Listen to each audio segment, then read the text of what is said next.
Hi hello. ഇന്ന് പച്ച നിലക്കടല വെച്ചിട്ട് അടിപൊളി ഒരൈറ്റം തയ്യാറാക്കിയാലോ. മസാലപ്പൊടിയൊക്കെ ചേർത്ത് നല്ല സ്പൈസി ആയിട്ടുള്ള ഐറ്റം.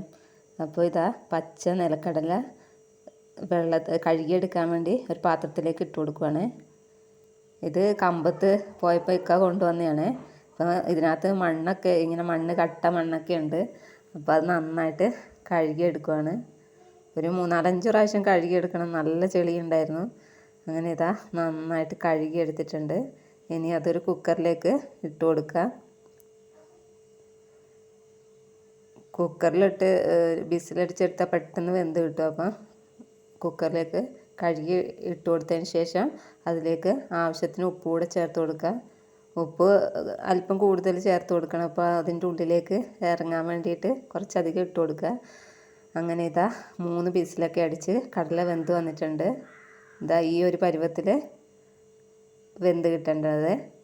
അങ്ങനെ ഇതാ കടല പൊളിച്ചെടുത്തിട്ടുണ്ട്. മൊത്തം തൊലി കളഞ്ഞെടുത്തിട്ടുണ്ട്.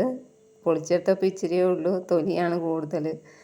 അങ്ങനെ ഇതാ ഫുള്ളായിട്ട് പൊളിച്ചെടുത്തിട്ടുണ്ട്. ഇനി അതിന് മസാല തയ്യാറാക്കാനായിട്ട് സബോള ചെറുതായിട്ട് അരിഞ്ഞത് ഇട്ട് ഒന്ന് വഴന്ന് വന്നതിന് ശേഷം അതിലേക്ക് ഇഞ്ചി വെളുത്തുള്ളി ഇവ കൊത്തി അരിഞ്ഞതും അല്പം മല്ലിയിലയും കൂടി ഇട്ട് ഒന്ന് വഴറ്റിയെടുക്കുക.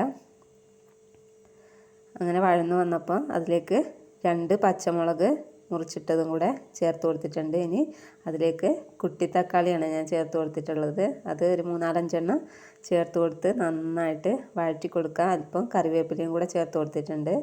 ഇനി അല്പം ഉപ്പ് കൂടെ ചേർത്ത് കൊടുക്കുക. കടലയ്ക്ക് നേരത്തെ ഉപ്പ് ചേർത്തുകൊണ്ട് തന്നെ അല്പം മസാലയ്ക്ക് ചേർത്ത് കൊടുത്തതാണ്, കുറച്ച് ചേർത്തിട്ടുള്ളൂ.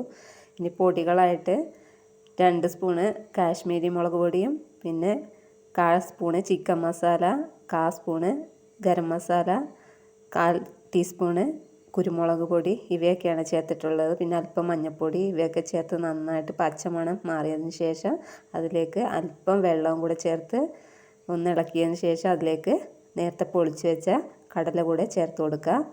ഇട്ട് നന്നായിട്ടൊന്ന് മിക്സ് ചെയ്ത് കൊടുക്കുക. ആ അരപ്പൊക്കെ അതിലേക്ക് പിടിച്ച് വരുന്നിടം വരെ നന്നായിട്ട് ഇളക്കി കൊടുക്കുകയാണ്.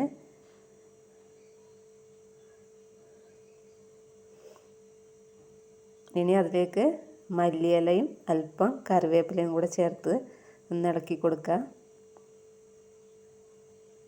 ഇനി തീ ഓഫാക്കിയതിന് ശേഷം അതിലേക്ക് ഒരു ചെറുനാരങ്ങയുടെ പകുതി എടുത്ത് അതിൻ്റെ നീര് മുഴുവൻ അതിലേക്ക് ചേർത്ത് കൊടുക്കുക.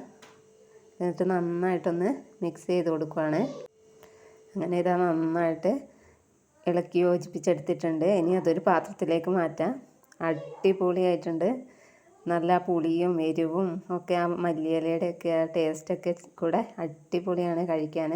അപ്പോൾ ഒരു പ്രാവശ്യം ഇങ്ങനെ പച്ച നിലക്കടല വാങ്ങുമ്പോൾ ഇതുപോലെ ഒന്ന് ട്രൈ ചെയ്ത് നോക്കിക്കോട്ടെ, അടിപൊളിയാണ്. അപ്പോൾ ഇന്നത്തെ റെസിപ്പി ഇഷ്ടമായാൽ സപ്പോർട്ട് ചെയ്യാൻ മറക്കല്ലേ. Thanks for watching.